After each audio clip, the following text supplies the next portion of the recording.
esta clase vamos a discutir la teoría de Ginzburg-Landau, que es la primera teoría que analizará la superconductividad desde aspectos un poco más fundamentales de lo que hemos visto hasta ahora. Antes de comenzar a discutir la teoría es importante hablar de lo que se conoce como parámetros de orden. Los parámetros de orden son cantidades que se usan para describir fases termodinámicas, es decir, fases estables bajo ciertas condiciones en algún sistema. En este caso, en el caso de la superconductividad, lo que nos interesa son los sistemas de electrones. Un ejemplo tal vez más simple de entender es una muestra de material magnético como hemos visto en clases pasadas. Entonces vemos esta figura a la derecha que representa, por ejemplo, una muestra de hierro, un material que tiene átomos con eh, momento magnético. Recordemos que en ese caso la magnetización era un parámetro importante que nos decía básicamente las características del orden de los momentos magnéticos dentro del material. Nos decía qué tan alineados ellos están y en qué dirección están alineados. Entonces recordemos que conforme aplicábamos un campo externo, la muestra comenzaba a magnetizarse hasta alcanzar un punto de saturación o un punto máximo en el que el parámetro M, la magnetización, alcanzaba un valor máximo y estábamos en presencia de un estado con bastante orden en términos de sus momentos magnéticos. Entonces, para la fase ferromagnética, que es una fase termodinámica estable, el parámetro de orden es la magnetización. Una característica muy importante de los parámetros de orden es el hecho de que, como están asociados a fases termodinámicas, tienen una relación muy profunda con la temperatura a la que estamos observando el sistema en cuestión. Entonces, en la fase ferromagnética, el parámetro de orden va a ser la magnetización. Recordemos que la magnetización es útil para calcular, por ejemplo, un momento magnético de una pieza de material que se obtendría de la forma más fácil multiplicando la magnetización media dentro del material por el volumen. Ahora, la magnetización tiene lugar solo a temperaturas que están por debajo de una temperatura específica de cada material que se conoce como la temperatura de Curie. Es decir, si estamos, por ejemplo, por encima de la temperatura de Curie, aunque se tenga una pieza de hierro o algún otro material magnético, al aplicar un campo va a ser imposible establecer un orden en los momentos magnéticos internos del material. Esto es debido a que las vibraciones térmicas no permiten el alineamiento de los momentos magnéticos y la magnetización en este intervalo de temperaturas va a ser siempre cero. Es decir, no hay orden en los momentos magnéticos del material y el parámetro de orden es siempre cero. Una vez que bajamos la temperatura por debajo de la temperatura de Curie, entonces es posible lo que mencionamos hasta ahora, es posible alinear, dar un orden a los momentos magnéticos y establecer un valor no nulo en la magnetización. Entonces es importante resaltar de lo dicho hasta acá que el parámetro de orden solo puede tener valores diferentes de cero bajo ciertas condiciones termodinámicas, en este caso debajo de la temperatura de Curie, de una temperatura característica del material. Eso sucede también, por ejemplo, con el estado líquido. La fase líquida puede ser caracterizada por su densidad y esa se contrapone a, por ejemplo, la fase gaseosa que si no está contenida en un recipiente puede tener una densidad que tiende a cero.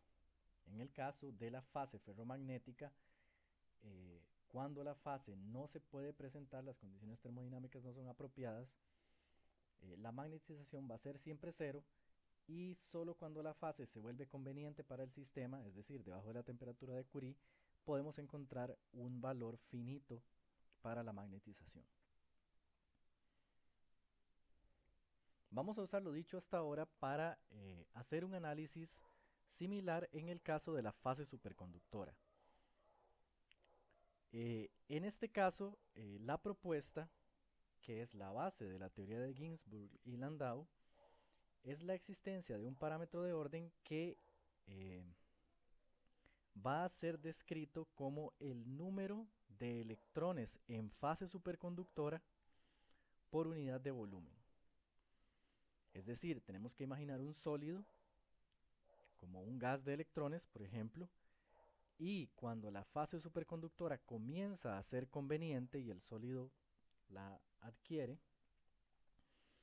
eh, la densidad de electrones en estado superconductor comienza a ser diferente de cero. Es decir, algunos, pero no necesariamente todos, los electrones de ese gas comienzan a aparearse en pares de Cooper. Entonces recordemos que la fase superconductora tiene lugar debajo de cierta temperatura crítica que es totalmente análoga a la temperatura de Curie para el caso de ferromagnetos. Entonces el parámetro de orden va a ser representado por este símbolo, recordemos es la densidad de electrones libres dentro del sólido que están en fase superconductora, es decir, están formando pares de Cooper. La densidad de estos electrones va a ser una función de la posición. Vamos a asumir que dentro del sólido, en ciertos lugares va a haber una mayor densidad de electrones en fase superconductora que en otros. Para definir el valor de esta función ns sub r, vamos a acudir a otra función un poco más fundamental que se conoce como la función de onda macroscópica psi de r, que es muy similar a las funciones de onda que estudiamos eh, cuando hablamos de la mecánica cuántica de electrones en sólidos. Es decir, en general esta función es representada por el espacio complejo, es decir, es un número complejo.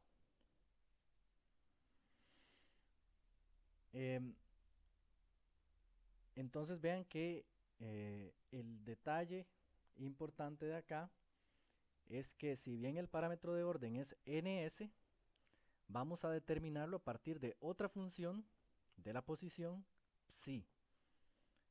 La función de onda macroscópica también se conoce como la pseudo función de onda de la fase superconductora. Esta función de onda se diferencia de las funciones de onda individuales de electrones que vimos en el modelo de Sommerfeld en el hecho de que ella abarca todo el estado superconductor. Es decir, la función de onda describe a todos, la función de onda macroscópica describe a todos los electrones, al conjunto completo de los electrones que están dentro del sólido. Entonces, es importante contrastar esto con la función de onda del modelo de Sommerfeld que describía electrones individuales. Aquí tenemos una función de onda para todo el sistema. La relación entre psi y n sub s es la siguiente. Podemos obtener la función n sub s a partir del módulo de la función de onda al cuadrado, es decir, multiplicando la función de onda por su conjugado complejo. Tal vez es útil acá recordar que la forma que habíamos obtenido para electrones libres dentro de un sólido, en términos de su función de onda, era la representada acá. Entonces, esta función es un número complejo y como tal va a tener una cierta magnitud o módulo que multiplica este factor que se conoce como un factor de fase, donde la fase va a ser el argumento del exponencial. En el caso de la función de onda macroscópica vamos a tener algo muy similar. Vamos a tener una función de onda que es un número complejo, es una función compleja, formada por un cierto módulo o magnitud multiplicando a un factor de fase. La única diferencia en este caso es que la magnitud o módulo de esta función de onda va a depender de la posición. Entonces, para este tipo de funciones de onda vamos a tener que el módulo depende de la posición y también la fase, como habíamos obtenido para el caso de electrones libres. Esto va a garantizar, de hecho, esta afirmación va a garantizar que la densidad de pares de Cooper o electrones en estados superconductor dentro del sólido pueda variar con la posición. Vean que si el módulo de la función de onda fuera un número constante, entonces la densidad de pares de Cooper sería constante dentro del superconductor. Entonces, para resumir, tenemos que en la fase superconductora el parámetro de orden va a ser la densidad de electrones en fase superconductora, y esta densidad se obtiene a partir del módulo de una función compleja conocida como la función de onda macroscópica. Vean también que, recordando lo que dijimos sobre parámetros de orden,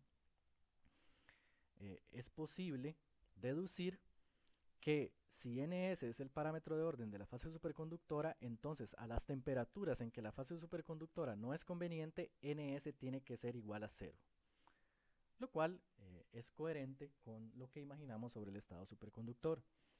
Cuando el material está fuera del estado superconductor, es imposible encontrar electrones en estado superconductor y por lo tanto Ns tiene que ser 0. Ahora, luego de bajar por debajo de la temperatura crítica, Ns puede tomar valores diferentes de 0 porque va a haber electrones pasando a la fase superconductora. Eh, Señalo acá la estructura de la función de onda macroscópica porque esto va a ser muy importante tenerlo en cuenta de aquí en adelante. Entonces, recordemos, su módulo depende de la posición y su fase también puede depender de la posición.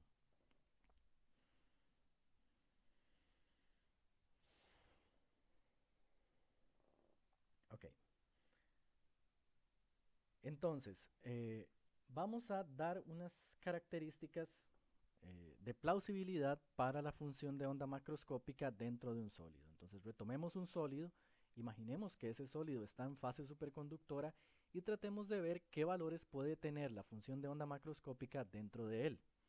Comencemos por establecer un eje, un sistema de ejes en el que tenemos distancia horizontal en el eje horizontal y vamos a graficar el valor de la función de onda en estas posiciones horizontales, en realidad el valor de su módulo.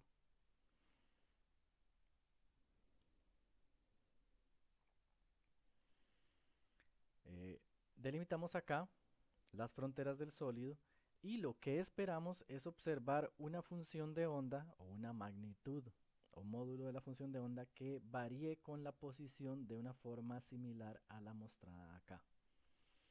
Es decir, vamos a tener que si la función de onda, el módulo de la función de onda es 0, eso quiere decir que en ese punto no hay pares de Cooper y no hay fase superconductora. Entonces estamos viendo que la fase superconductora acaba en las fronteras del sólido y conforme entramos con mayor profundidad al interior del sólido, la fase superconductora comienza a tomar fuerza, es decir, encontramos más y más electrones en el estado superconductor.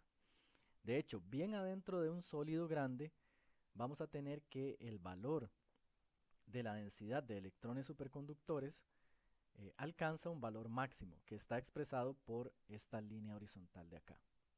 Ese valor máximo, por lo general, se conoce como el módulo de psi infinito, donde el subíndice infinito lo que indica es que estamos a una distancia muy muy grande dentro del superconductor.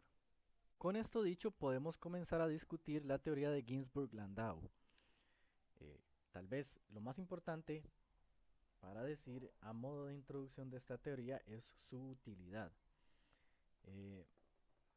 Si recordamos, hasta ahora hemos analizado los superconductores sin considerar cómo varía la fase superconductora dentro de ellos. Es decir, hasta el momento no hemos mencionado en qué partes del superconductor hay más electrones superconductores y en qué parte hay menos. Es decir, hemos considerado como si la fase superconductora fuera totalmente homogénea dentro del material. La teoría de Ginzburg-Landau es sumamente útil para analizar casos en los que hay niveles de superconductividad diferentes dentro del material. Podemos imaginar como un caso extremo este sólido representado acá y vamos a suponer que esta mitad derecha se encuentra en fase normal y la vamos a llamar como una región normal del material donde los electrones son electrones normales, es decir, conducen electricidad con resistencia y no forman pares de Cooper.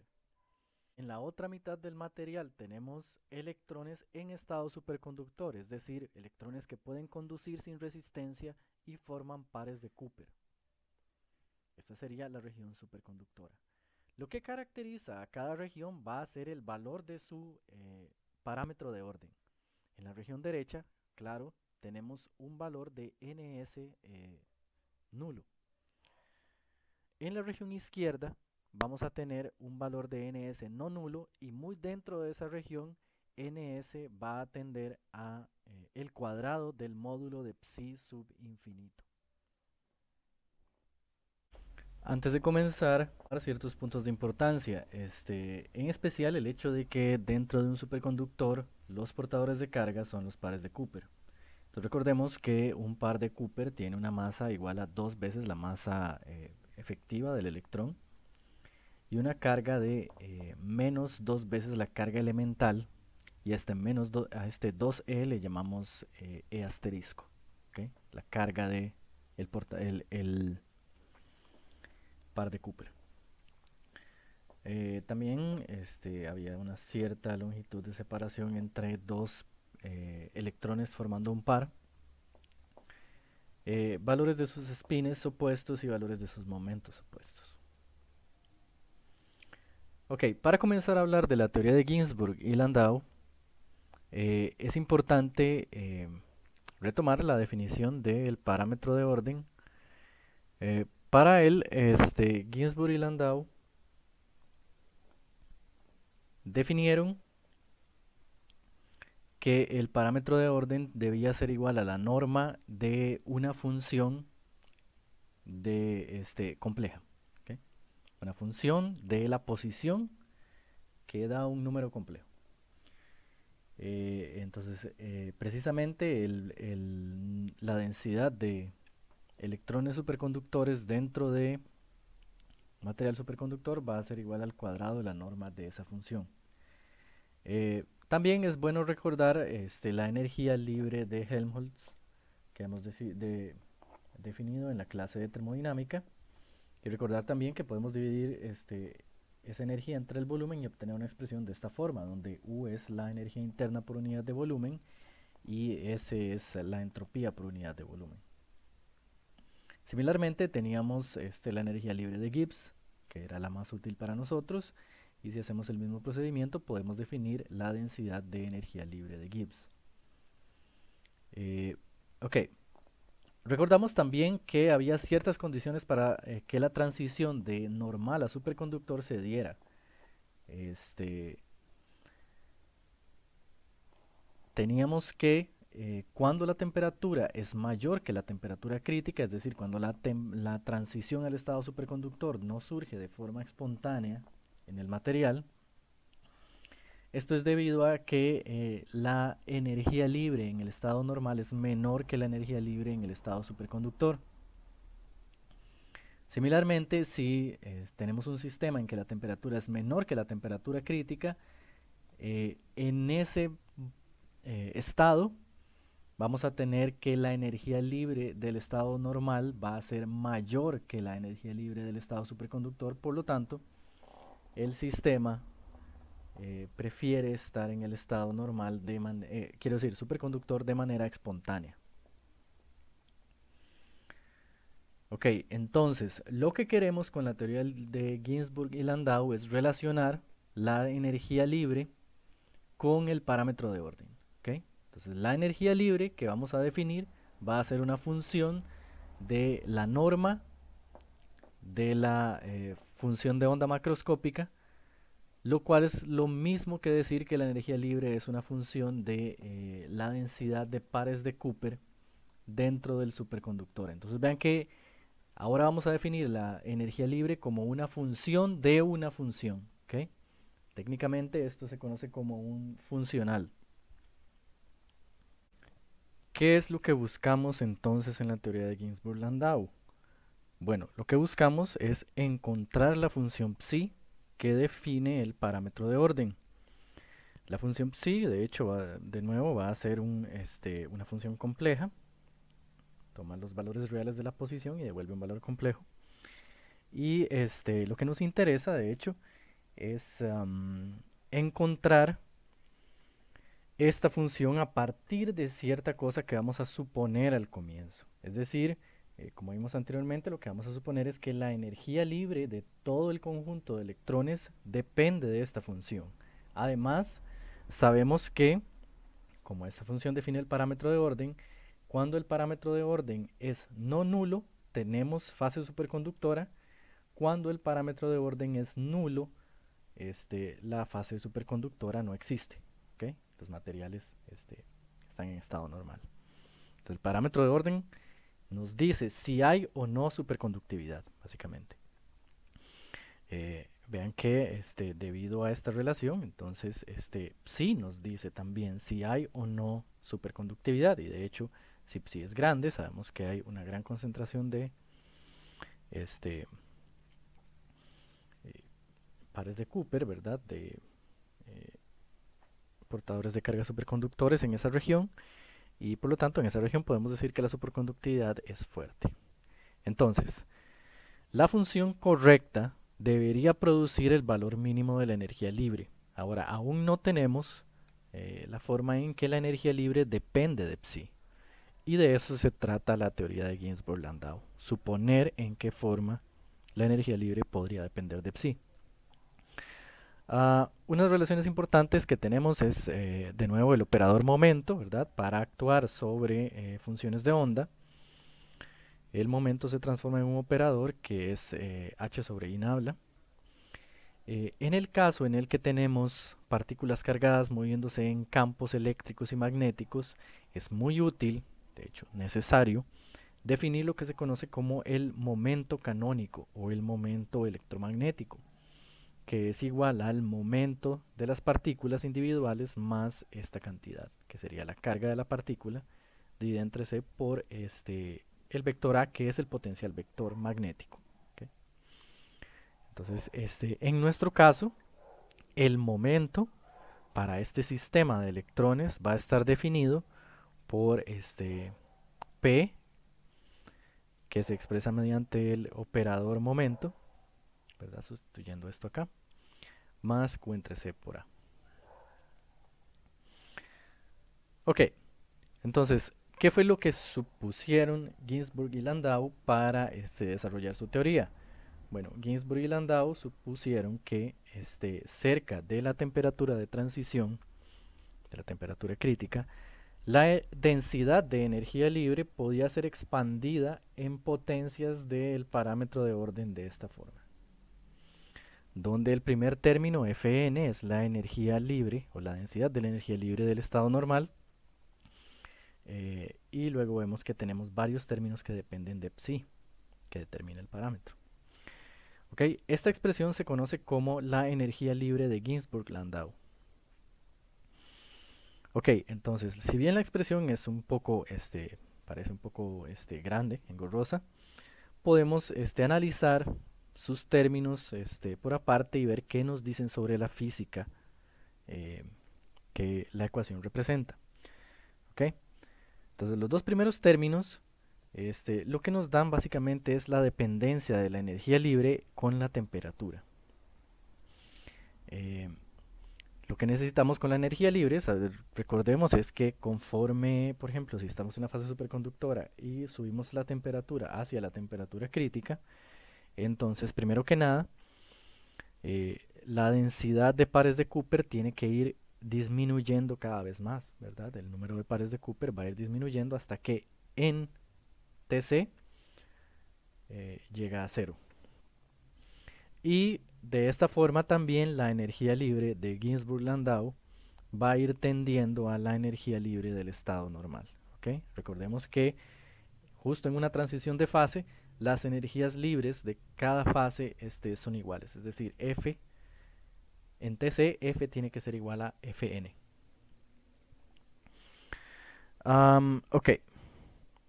El segundo término, el tercer término, eh, lo que nos da es la dependencia de la energía libre con las distribuciones de corriente dentro del superconductor y los gradientes de eh, la pseudofunción de onda psi o la función de onda macroscópica psi.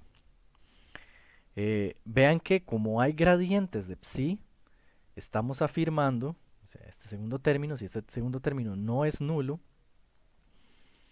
eh, estamos afirmando que el parámetro de orden no es homogéneo, es decir, tiene valores que varían dentro del superconductor. O sea, es una función de la posición, básicamente. Entonces, si la superconductividad no está distribuida homogéneamente en todo el interior del superconductor, este término añade energía al sistema. ¿Okay? Esa configuración añade energía al sistema. Y por último, el último término es simplemente la energía almacenada en la distribución de campos dentro del superconductor. ¿Okay? Entonces, por ejemplo, tenemos un campo magnético aplicado, entonces la energía en ese campo, dependiendo de los valores que tenga en cada punto, nos va a dar un término adicional para la densidad de energía libre. Ok,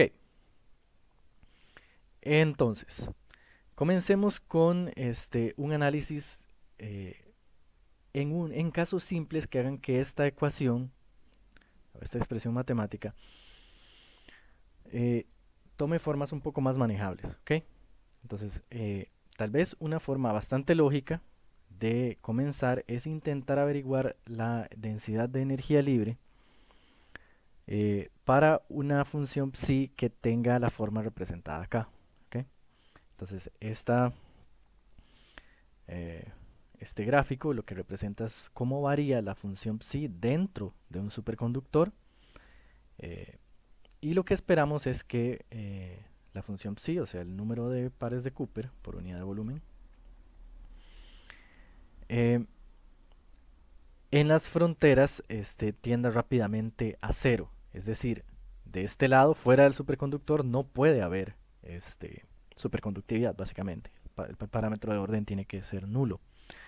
Conforme entramos en el superconductor, el parámetro de orden crece rápidamente hasta alcanzar un valor máximo que vamos a llamar módulo de psi infinito.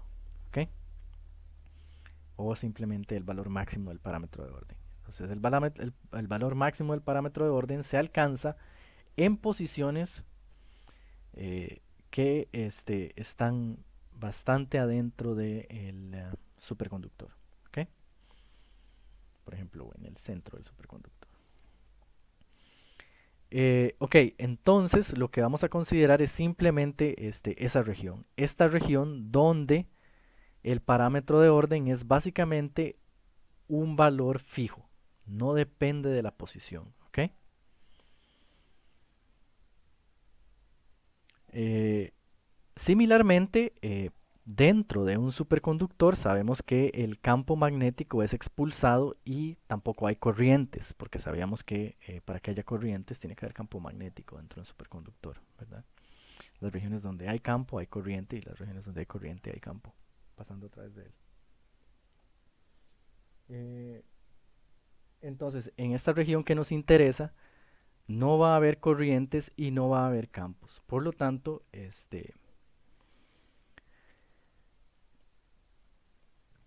estos dos términos se van a hacer cero.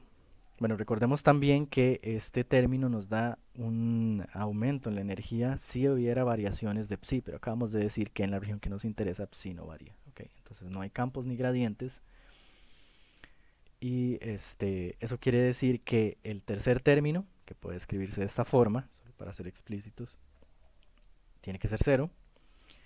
Y el último término, la energía en el campo, tiene que ser 0 también. ¿Ok? De igual forma, entonces el parámetro de orden tiende a un número fijo en todos los puntos que nos interesan, que están dentro, bien adentro en el interior del superconductor. Ok, más o menos en esa región. Entonces vamos a calcular la densidad de energía libre en esa región. Okay. Dicho lo anterior, podemos reescribir la energía libre de Ginzburg-Landau de esta forma, donde primero que nada vamos a definir alfa y beta como números reales que pueden depender de la temperatura, y también el módulo de psi va a ser real, por lo tanto psi va a ser real de hecho. Okay. Ok, lo primero que vamos a considerar es que el coeficiente beta es constante. Le vamos a dar el nombre beta sub 0 a ese valor, pero el coeficiente beta no va a depender de la temperatura. ¿Okay? Ahora, esta expresión tiene una primera cosa que podemos deducir. ¿Verdad? Lo que esperamos es que en el estado superconductor la energía libre sea menor que en el estado normal. Por lo tanto, la suma de estos dos términos tiene que ser negativa. ¿Ok? Ahora, imaginemos que beta fuera negativo. ¿Ok? Entonces, para ciertos valores de psi altos, este término siempre va a ser, la magnitud de este término siempre va a ser mayor que la magnitud del primero. ¿Ok? Por lo tanto, si beta es negativo, vamos a tener un número negativo acá, cuya magnitud es mayor que el primer término, no importa si es positivo o negativo, que va a hacer que la suma de estos dos términos sea siempre negativa. Y de hecho, cuanto mayor sea el valor de psi, mayor va a ser lo que tenemos que restarle a la función de energía libre para el estado normal para encontrar el estado superconductor. Lo que quiero decirles acá es que si beta fuese negativo, el mínimo de la energía libre se alcanzaría para condiciones en las que psi tiende a infinito, es decir, para condiciones en las que tenemos una densidad infinita de pares de Cooper dentro del superconductor. Por supuesto que esta no es una situación realista. No creemos posible físicamente que la configuración de más baja energía para el superconductor sea aquella en que se cree un número infinito de pares de Cooper en su interior. ¿Okay?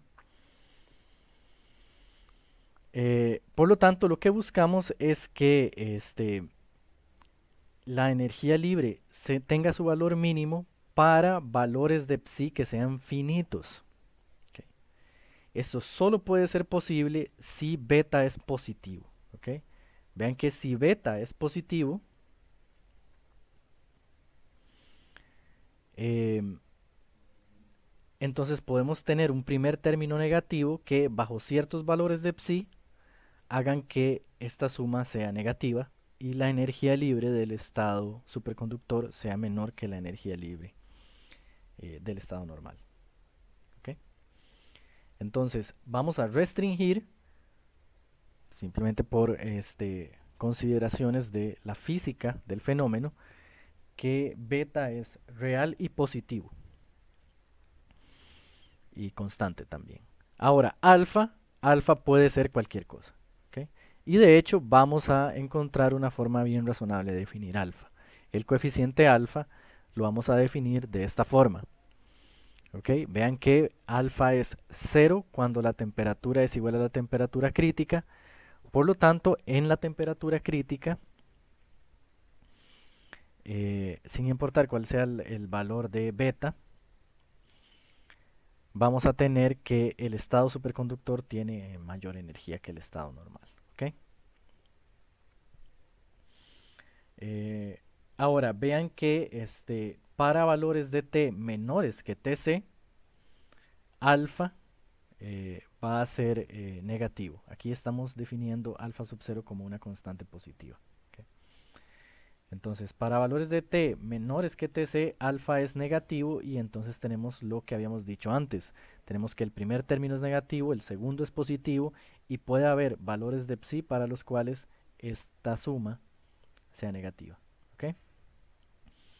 Podemos de hecho reescribir alfa en términos de lo que habíamos definido como temperatura reducida, que es simplemente el cociente de T y Tc.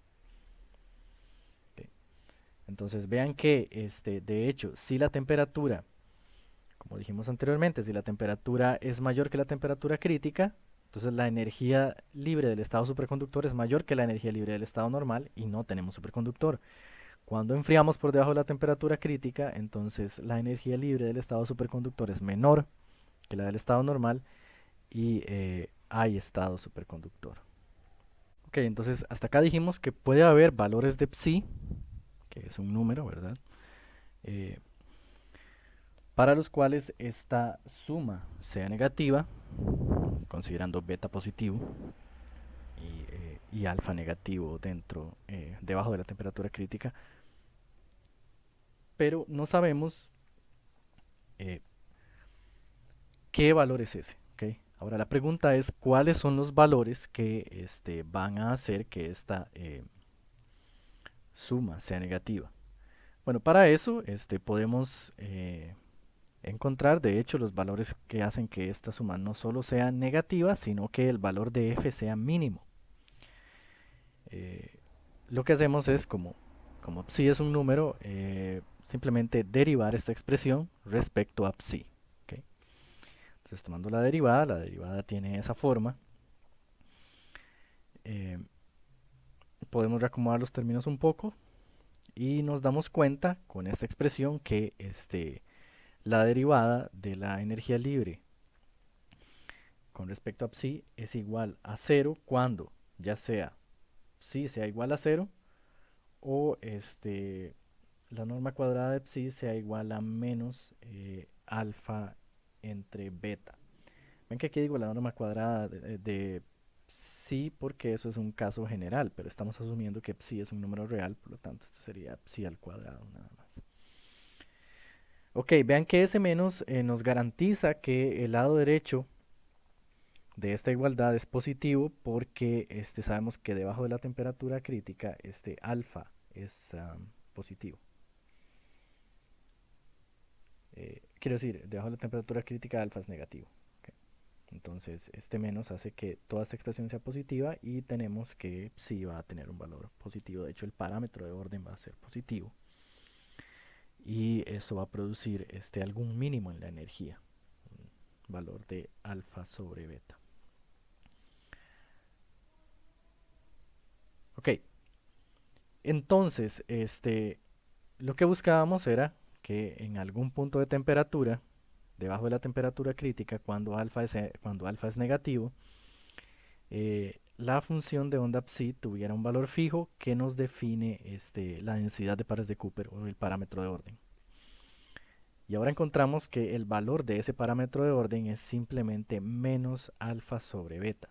Ahora, habíamos definido una función para alfa que le daba la forma correcta a los signos a diferentes temperaturas.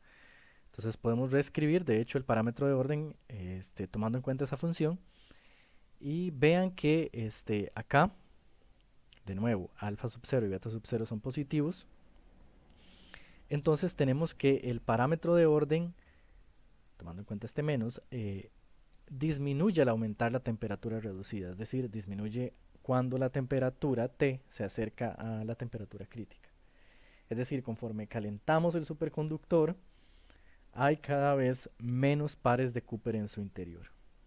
¿Okay? Eso es algo que nos dice la teoría de Ginzburg-Landau y lo cual es confirmado por la experiencia, es lo que esperamos, ¿verdad? Conforme lo calentamos, cada vez hay menos pares de Cooper, el estado superconductor se hace cada vez más débil, hasta que en TC el parámetro de orden se hace cero y el estado superconductor desaparece. Recuerden que todo esto, esta aproximación es válida cerca de la temperatura crítica, ¿verdad? Si nos alejamos de la temperatura crítica hay ciertos resultados cualitativos que se mantienen, pero los resultados numéricos no son necesariamente precisos. Ok, entonces tenemos cuál es el valor de psi que hace que la energía libre sea mínima. La energía libre para la región central de este superconductor está dada por esta expresión. Entonces podemos ahora sustituir el valor de psi que hallamos y encontrar el valor mínimo de la energía libre. O sea, cuánto es el valor de la energía libre cuando el parámetro de orden toma el valor necesario para minimizarla. Ok, entonces recordemos nada más que habíamos definido alfa de esa forma y beta era una constante. También encontramos que el mínimo se da cuando la norma cuadrada de psi es igual a menos alfa entre beta. Entonces vamos a sustituir eso en la energía libre, ¿verdad? Tomando la dependencia de alfa con t. Tenemos una expresión de esta forma, podemos simplificarla un poco, ¿verdad? Juntar los t-1 en el primer término de la derecha. Y vean que tenemos dos expresiones que son parecidas excepto por un factor de un medio. ¿Okay? Son equivalentes excepto por un factor de un medio. Realizamos la resta y obtenemos que la energía libre, la densidad de energía libre del estado superconductor es igual a la densidad de energía libre del estado normal menos un medio de esa expresión ahí, alfa cuadrado por 1 menos t cuadrado sobre beta cuadrado. Vean que de nuevo la diferencia entre estas dos energías desaparece si t es igual a tc. ¿Okay?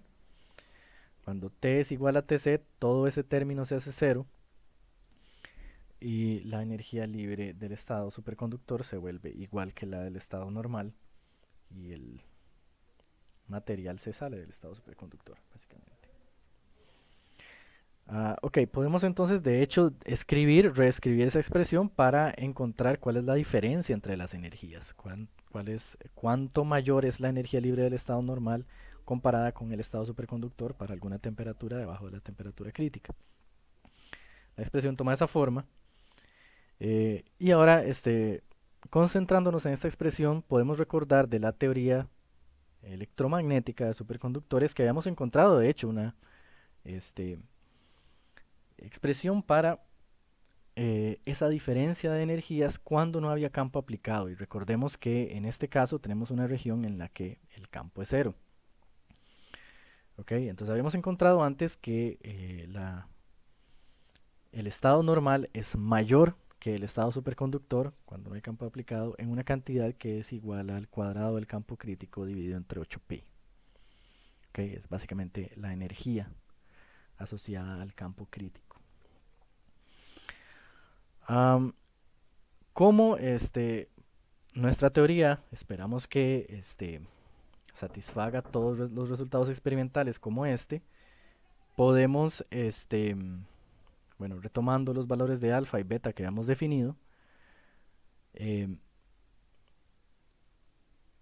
podemos comparar estas dos expresiones y encontramos que los parámetros alfa y beta tienen que estar relacionados con el campo crítico de esta manera. ¿Okay?